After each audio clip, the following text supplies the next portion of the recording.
به نام خداوند بخشنده مهربان. افشای انحراف گمراهان از فرقه‌های مسلمانان، مسیحیان، یهودیان و منافقان همراه آنها و فریبای سیاسی میان تحریف ظهور مهدی منتظر، نزول ماشیاه، بازگشت مسیح، خروج دجال، افراطگرای اشتباه و تبانی کشورهای سیاسی. و بگو حق از جانب پروردگار شماست، پس هر که خواست ایمان بیاورد و هر که خواست کافر شود. ما براج ستمگران آتشی آماده کرده ایم که سراپردش آنان را در بر میگیرد و اگر فریاد رسی خواهند با آبی چون مثل گداخته که چهره ها را بریان می کند به فریادشان رسند. چه بد نوشیدنی و چه بد جایگاهی است. و باید بفهمیم که راه خدا تمام کلام تشریح شده خداوند است. بلند مرتبه، صاحب عرش که در قرآن عظیم یگانه و بیشریک است. با حکمت و اندرز نیکو به راه پروردگارت دعوت کن و با آنان به شیوهی که نیکوتر است مجادله نما. همانا پروردگار تو به کسی که از راه او گمراه شده داناتر است و او به هدایت یافتگان آگاهتر است. و تجزیه آیات قرآن عظیم ممنوع است، همان گونه که بر تفرقه افکنان نازل کردیم، آنان که قرآن را پاره پاره کردند. نخست رویکرد کشورهای هممرز با فلسطین اشغالی. مشاهده می‌کنیم که رویکرد این کشورها بر اساس صراط مستقیم الهی متحد نشده است. کسانی که دین خدا پراکنده ساختند و فرقه شدند، تو رو با آنان کاری نیست. کار آنان فقط با خداست. سپس آنان را از آنچه انجام می‌دادند آگاه خواهد کرد. بلکه برخی کشورهای اسلامی و عربی جنگ نرم رو برای فاسد کردن ملت‌های خود آغاز کرده و با فرمان خداوند که سخت کیفر از مخالفت کردند. همان خداوند به عدل و احسان و بخشش به خویشاوندان فرمان می‌دهد و از فحشا و منکر و ستم نهی می‌کند. او شما را پند می‌دهد باشد که متذکر شوید. آنها در یاری رساندن به برادران خود از امت قرآن با اجرای روش الهی مخالفت کردند.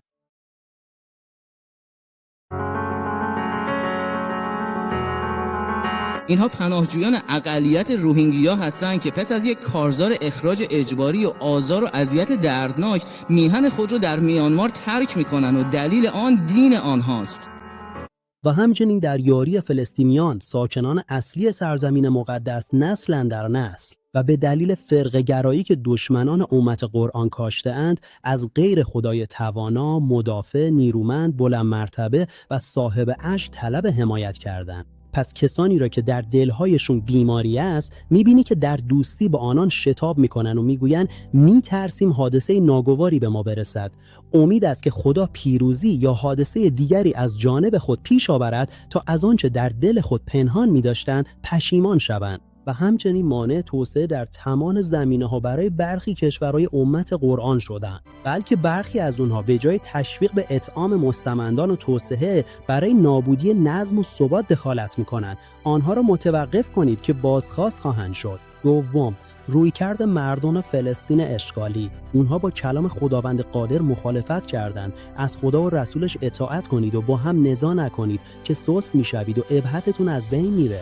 و همچنین کاری که حماس در مخالفت با کلام خدا به خاتم پیامبران محمد صلی الله علیه و آله انجام داد. کسی که خداوند او را در اجرای قرآن الگوی نیکو قرار داده است. هیچ پیامبری را سزاوار نیست که اسیرانی داشته باشد تا آنکه در زمین به اندازه کافی کشتار کند. شما متاع دنیا را می‌خواهید و خدا آخرت را می‌خواهد و خدا شکست ناپذیر و حکیم است. 3. رویکرد ایران و جریان‌های آن. این رویکرد بر پایه اعتقاد به ظهور مهدی است که ادعا می شود از مکه مکرمه و از نسل علی ابن ابی طالب خروج میکنه. این باور رو وامی داره تا مکه رو به مرکزی مذهبی تبدیل کنن که با نجف رقابت کنه، همراه با اعمالی مانند سجده بر تربت حسینی برای نماز. با وجود کلام خدا که می‌فرماید بگو همانا نماز و عبادات و زندگی و مرگ من برای خدا پروردگار جهانیان است که شریکی ندارد و به این مأمور شدم. آنها مظاهری از شرک و غلو دارند،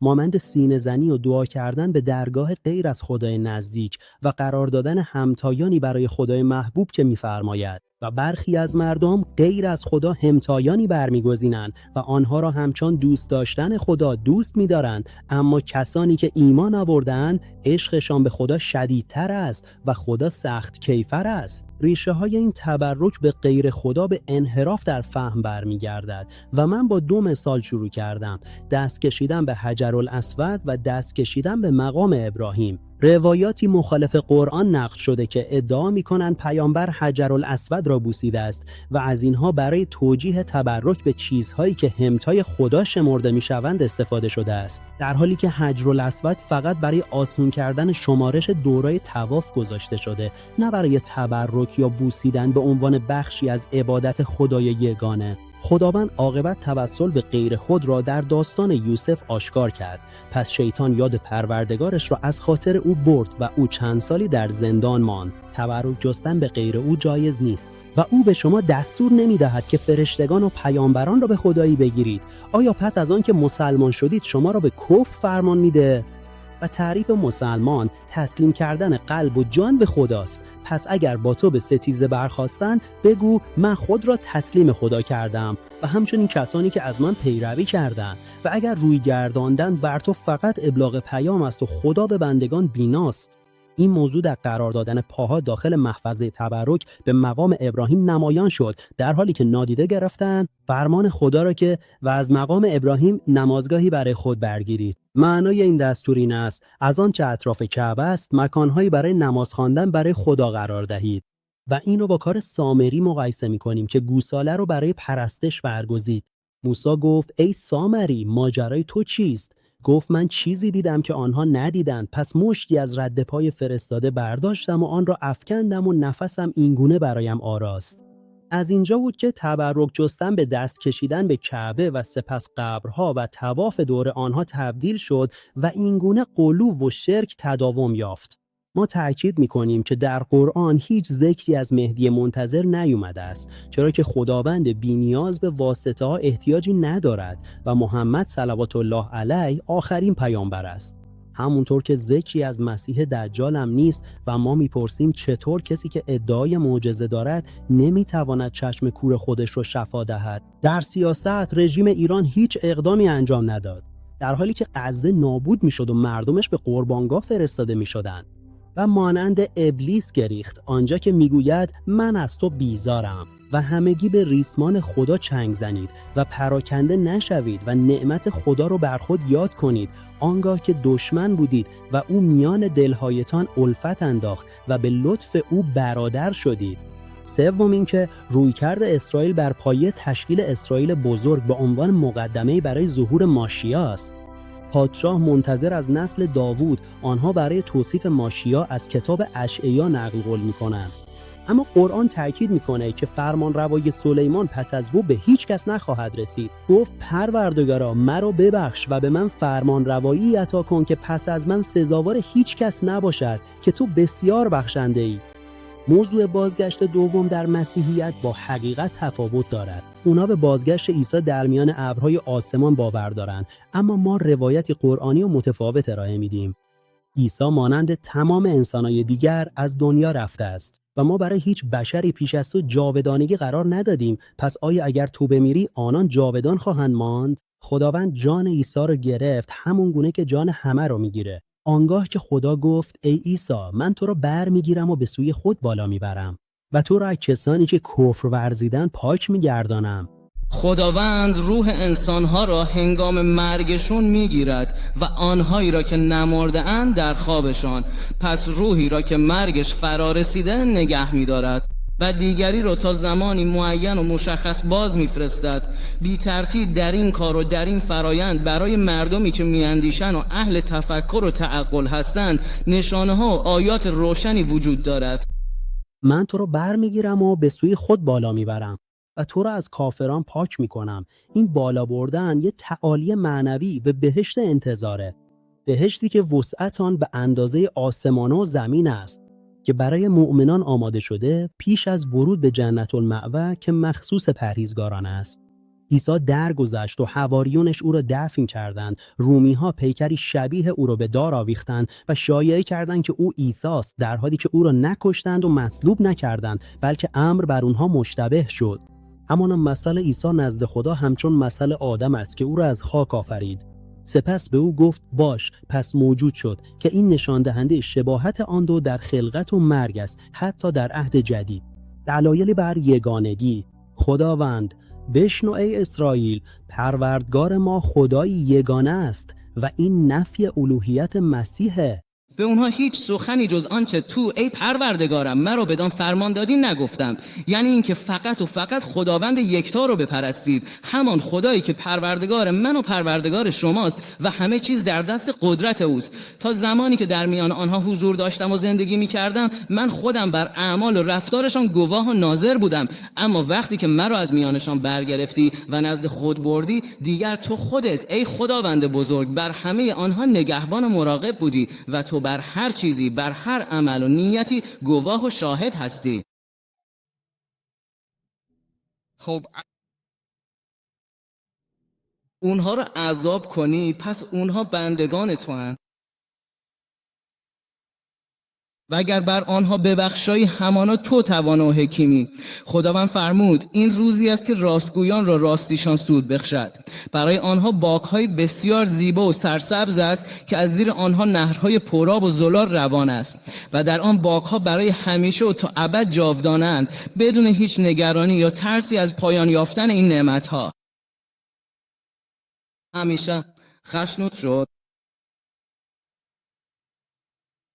خداوند از اونها راضی و خشنود شد و اونها نیز از خداوند خشنود و راضی شدند. این از حقیقتا رستگاری بزرگ و بی‌نظیر. فرمان روایی و پادشاهی آسمان ها و زمین و هر آنچه در آنها وجود دارد همه متعلق به خداوند یکتاست و او بر هر چیزی که تصور کنید کاملا توانا و قادر است.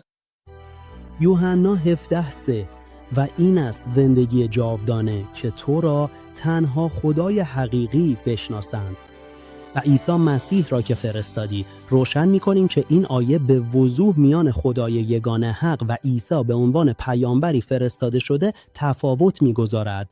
چهارم، گمراهانی که قرآن را بد فهمیدن و دین را در خشونت و جنگ خلاصه کردند و از دعوت به صلح و رحمت غافل موندند. دعوت به صلح در راستای اجرای فرمان خداوند. ای کسانی که ایمان آورده اید، همگی به صلح درآیید، در شریعتی کامل به صلح پایبند باشید. زنده نگه داشتن جان بر خونریزی مقدمه است و هر کس جانی رو احیا کند گویی همه مردم رو زنده کرده است. چگونه ادعای دفاع از دین دارند در حالی که جانها را نابود می‌کنند؟ امید است که خدا میان شما و کسانی از اونها که با ایشان دشمنی داشتید پیوند دوستی برقرار کند و خدا تواناست و خدا آمرزنده مهربان است. خدا شما را از کسانی که در دین با شما نجنگیده اند و شما را از دیارتان بیرون نکرده اند باز نمی دارد که با آنان رفتار میکو و شایسته‌ای داشته باشید و با عدالت و انصاف با آنها برخورد نمایید. همانا خداوند عدالت پیشگان و کسانی را که به انصاف رفتار می کنند دوست دارد. خداوند تنها شما را از کسانی باز می دارد که در دین با شما جنگیدند، با شما دشمنی کردند و شما را از خانه ها سرزمین های خودتان بیرون راندند و در بیرون راندن شما از سرزمین خودتون کمک کردند. کسانی که با آنها دوستی می کنید و هر کسی که با این افراد دوستی کنه باید بدونه که آنها همان ستمکاران واقعی هستند.